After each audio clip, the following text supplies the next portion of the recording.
En ces temps incertains où ma plume vieillissante peine à suivre le pouls du monde, j'ai décidé, en humble chroniqueur du XIIIe siècle, de laisser une trace de certains récits qui, pendant des décennies, ont voyagé à travers villages, monastères et auberges, cachés entre forêts et montagnes. Ce sont des histoires que l'on ne trouve ni dans les grands livres d'exploits, ni dans les chants glorieux des bardes du Nord. Ce ne sont pas des histoires nées pour enflammer l'orgueil des hommes, mais pour tremper leur esprit avec le feu sombre du souvenir.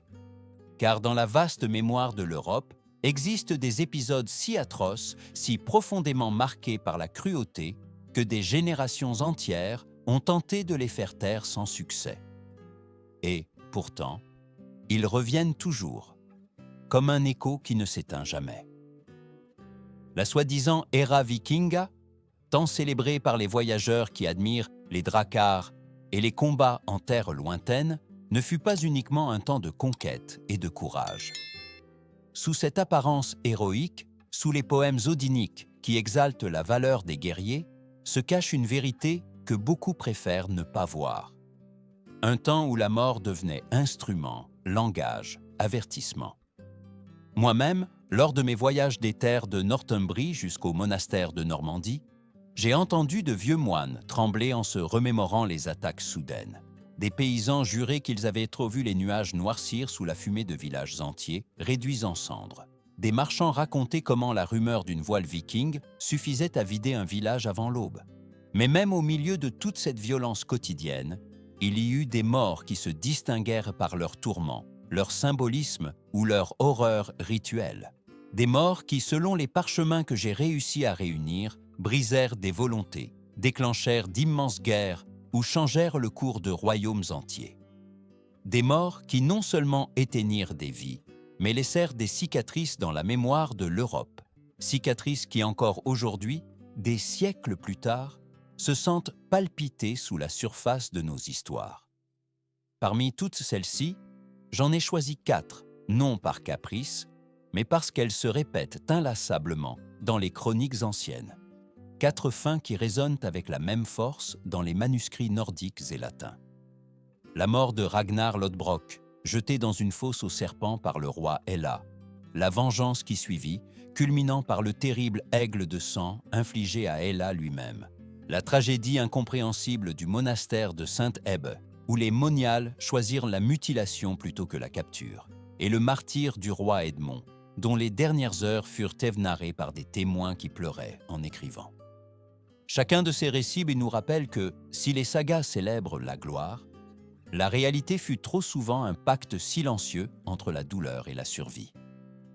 Il est de mon devoir, en tant que scribe, d'offrir ces histoires telles que je les ai entendues, en conservant leur essence, leur crudité et l'ombre qu'elles projettent sur l'âme humaine. Celui qui décidera de poursuivre sa lecture devra le faire avec un esprit ferme, car bien que vous ne trouverez pas ici de description cherchant le morbide, vous y trouverez la vérité nue d'une époque où la vie était fragile et la mort devenait un message. Certains diront que ces récits devraient rester enterrés, mais j'ose les contredire. Ce n'est qu'en comprenant l'obscurité qui a un jour dominé ces terres que nous pourrons reconnaître la lumière que nous défendons aujourd'hui.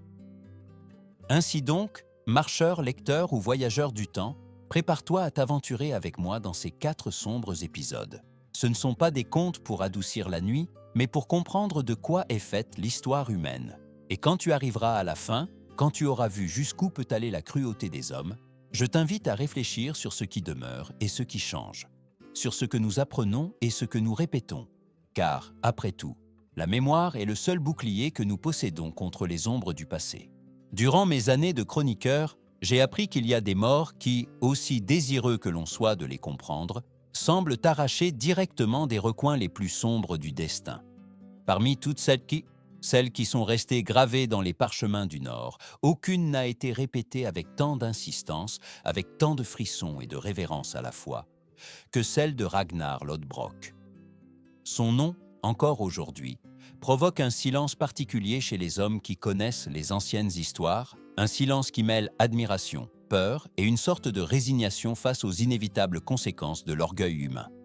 Ragnar, selon toutes les sources nordiques et saxonnes que j'ai pu consulter, n'était pas un homme ordinaire. On se souvient de lui comme l'un des guerriers les plus redoutés de son temps, un chef qui sillonnait les mers déchaînées pour semer la terreur sur des côtes lointaines. Mais il était aussi perçu comme un homme guidé par les présages et par la conviction que les dieux marquaient chacun de ses pas. De nombreux voyageurs m'ont assuré que sa simple présence suffisait à faire cacher leurs enfants aux villageois et éteindre les lampes à huile aux moines, craignant que leur éclat n'attire les hordes de Ragnar. Ce fut vers l'an 865, selon les chroniques, que Ragnar entreprit son incursion manquée contre la Northumbrie. Cette terre, frappée par des guerres internes et de multiples invasions, semblait une proie facile.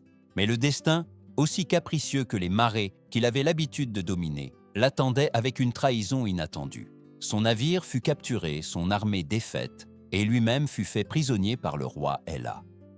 Bien que certains parchemins soutiennent qu'il y eut une brève délibération, la plupart s'accordent à dire qu'Ella n'offrit aucun jugement. La sentence était décidée bien avant que Ragnar ne foule le sol ferme. Une vengeance pure et simple pour les innombrables attaques qui avaient ravagé les côtes anglaises pendant des années. Les témoins de cette époque, dont j'ai soigneusement recueilli les récits, assurent que Ragnar fut dépouillé de son armure et de ses armes, comme si l'intention était de lui arracher non seulement sa force, mais aussi l'honneur qu'il avait cultivé tout au long de sa vie. De là, il fut conduit vers un puits profond, creusé dans la terre humide et entouré de murs irréguliers qui exhalaient une odeur de moisissure. Mais ce n'était pas un puits vide.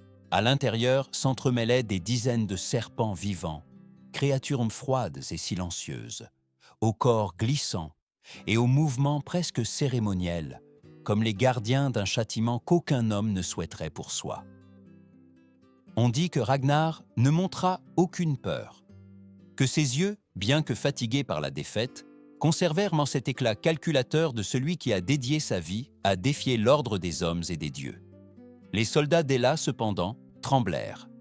Un vieil homme d'York, déjà au dernier jour de sa vie, me confia n'avoir jamais vu un silence aussi pesant que celui qui précéda la descente de Ragnar dans la fosse.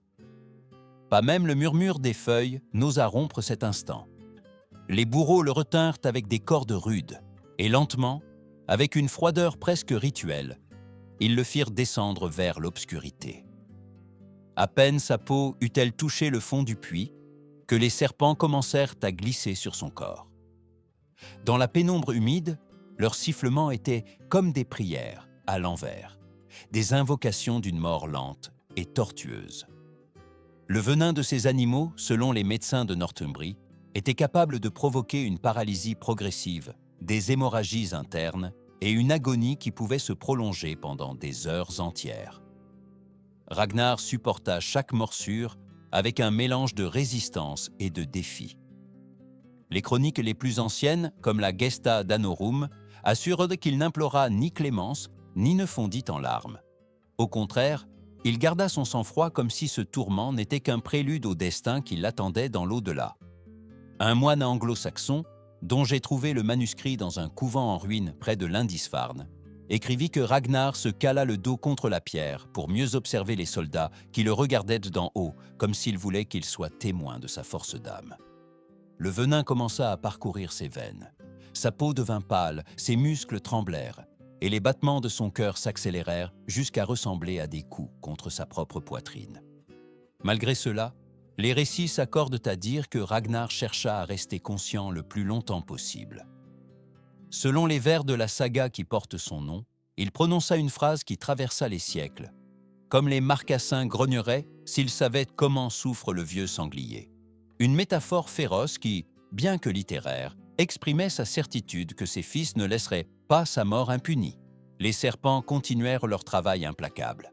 La respiration de Ragnar devint saccadée, sa vue brouillée, mais son esprit demeura ferme jusqu'aux derniers instants.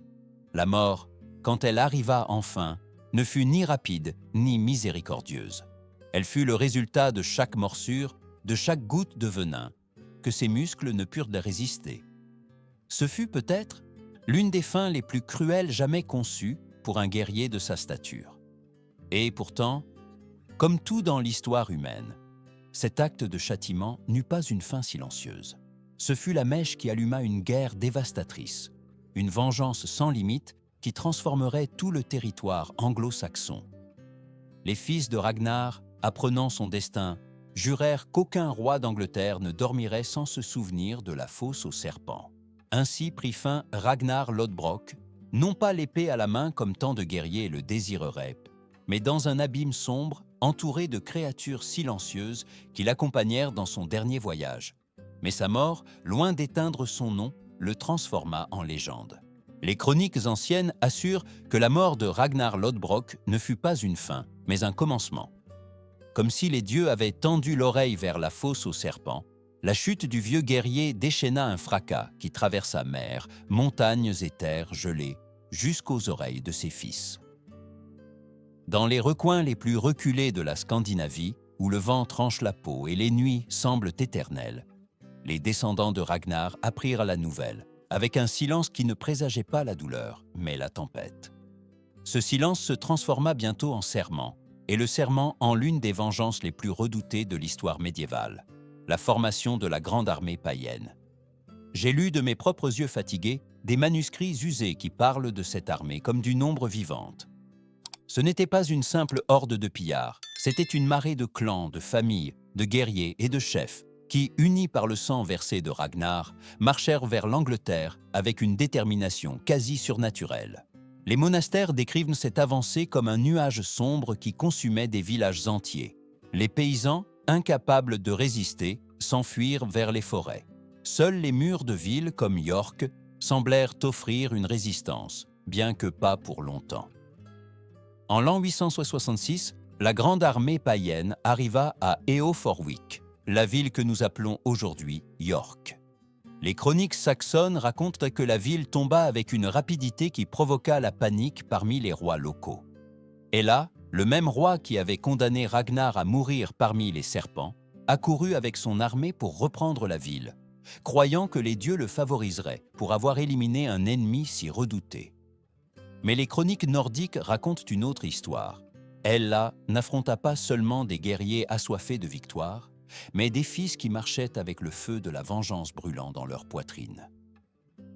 La bataille fut féroce, et bien que certains récits anglais soutiennent qu'Hela mourut au combat, d'autres sources, en particulier les sagas islandaises comme la Ragnars saga Lodbrokar, affirment qu'il fut capturé vivant.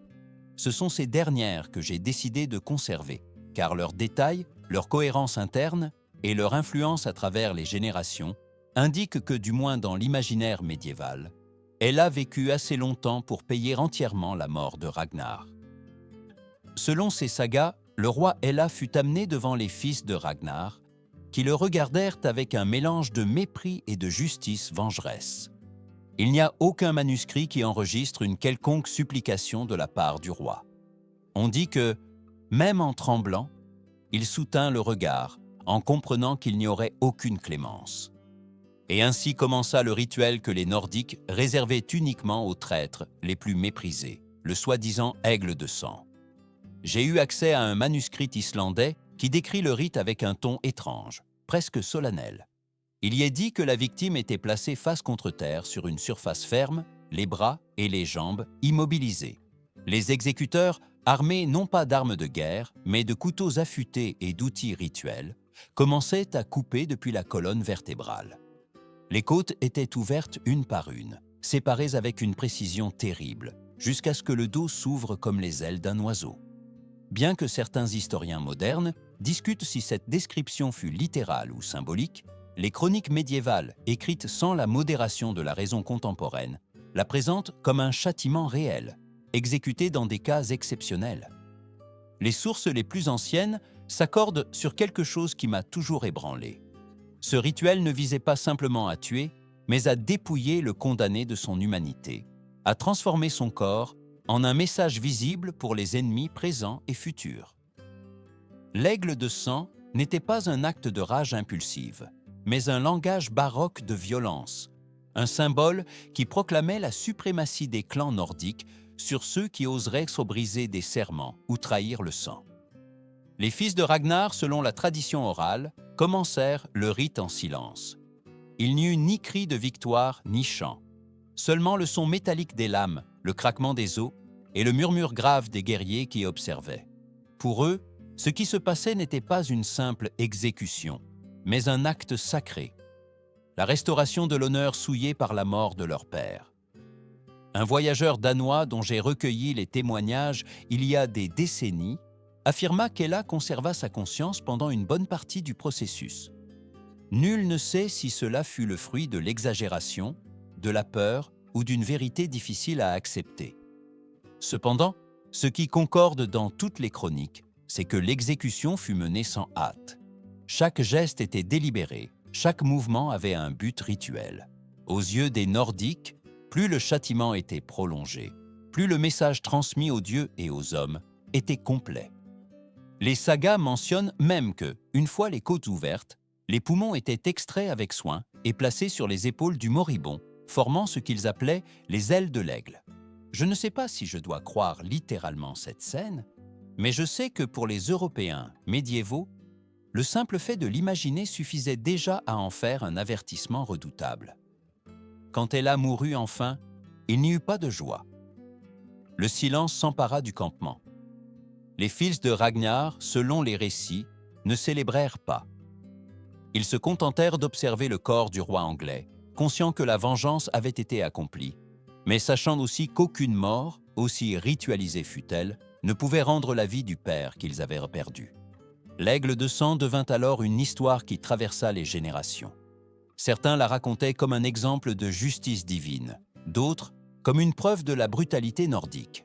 Mais tous, même les plus sceptiques, s'accordaient à dire que ce châtiment marqua un avant et un après dans la relation entre les royaumes anglo-saxons et les envahisseurs du Nord. Et ainsi, dans les ombres de l'histoire, le roi Ella paya sa dette avec un destin si terrible qu'encore aujourd'hui, des siècles plus tard, son nom reste associé à l'un des rituels les plus effroyables jamais enregistrés.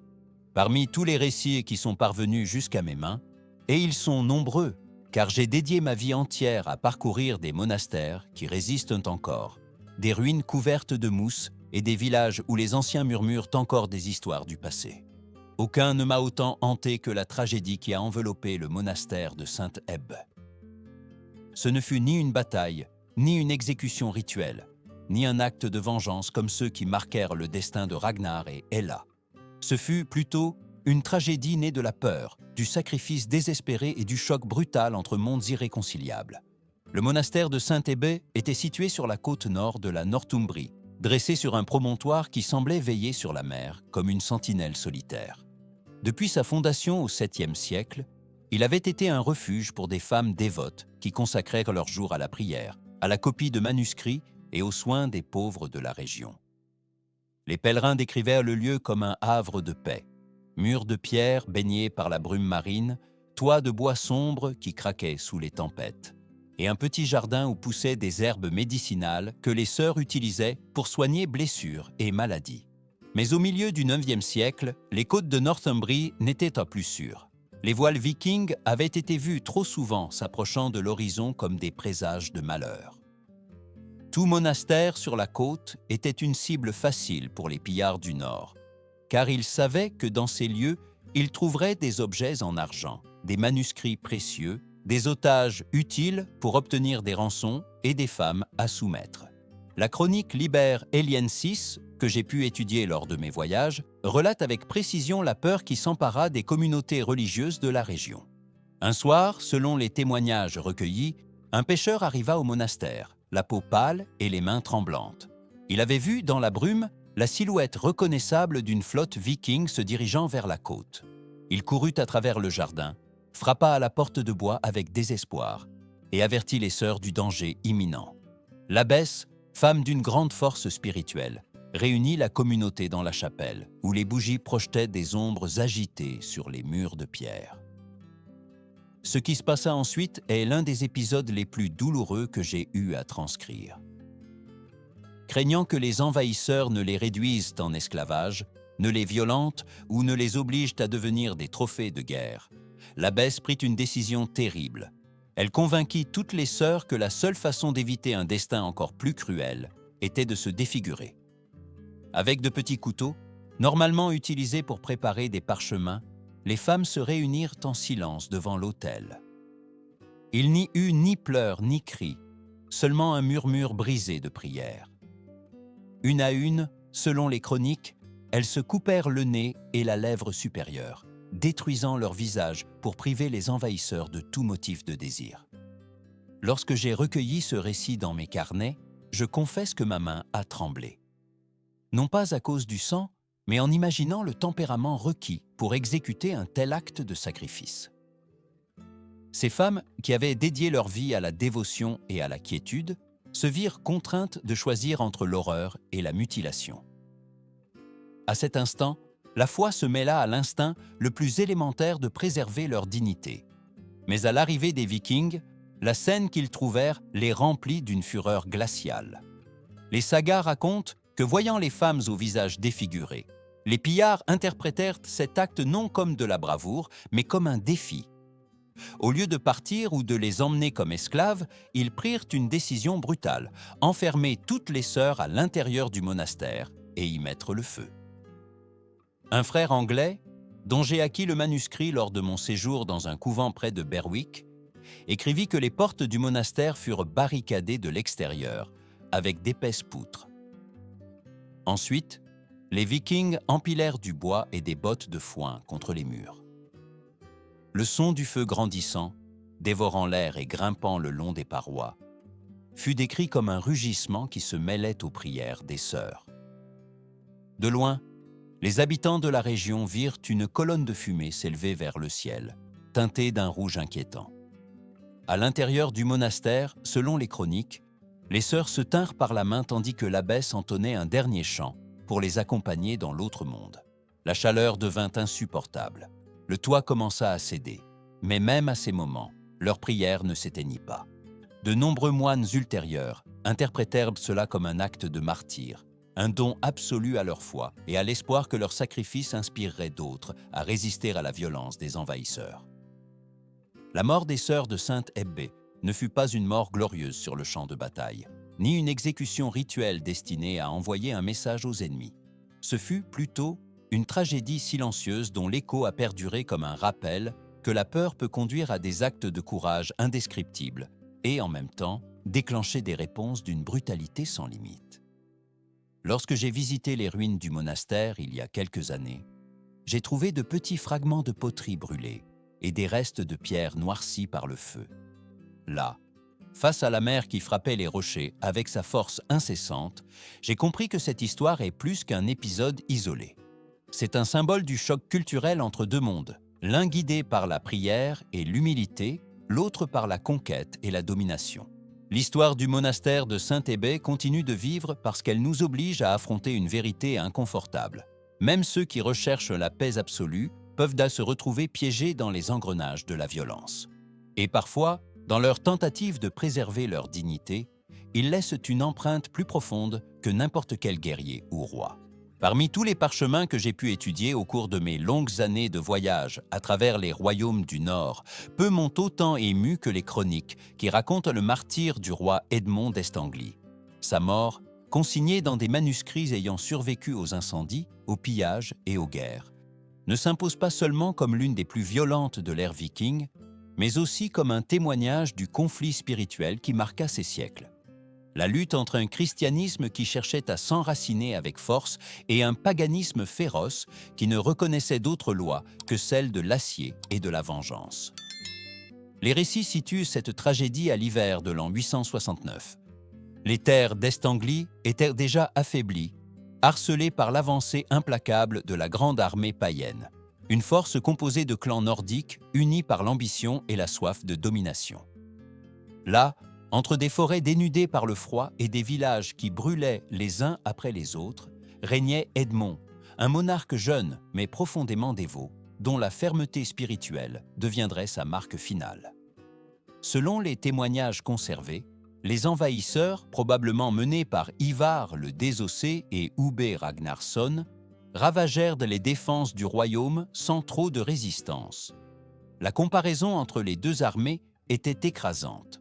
D'un côté, des guerriers endurcis par des années de pillage et de bataille. De l'autre, des soldats locaux mal armés, accompagnés de paysans qui n'étaient pas préparés à affronter une marée aussi implacable. Bientôt, Edmond se retrouva isolé, ses conseillers le suppliant de fuir vers des régions plus sûres. Mais lui, affirment les chroniques, refusa catégoriquement. Dans l'œuvre Passio Sancti et Admondi, écrite des décennies plus tard mais basée sur des récits de témoins directs, il est assuré que le roi préféra faire face à ses ennemis, même si cela signifiait la mort. Selon ses parchemins, Edmond déclara qu'il n'abandonnerait pas son peuple, ne renoncerait pas à sa foi en Christ, ni ne deviendrait le vassal de rois païens.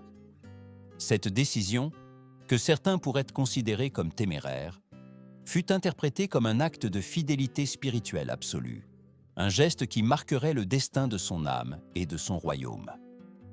Capturé après un bref affrontement, Edmond fut amené devant les commandants vikings. Les chroniques s'accordent à dire qu'on lui offrit la vie en échange de l'abjuration de sa foi et de sa soumission en tant que roi tributaire.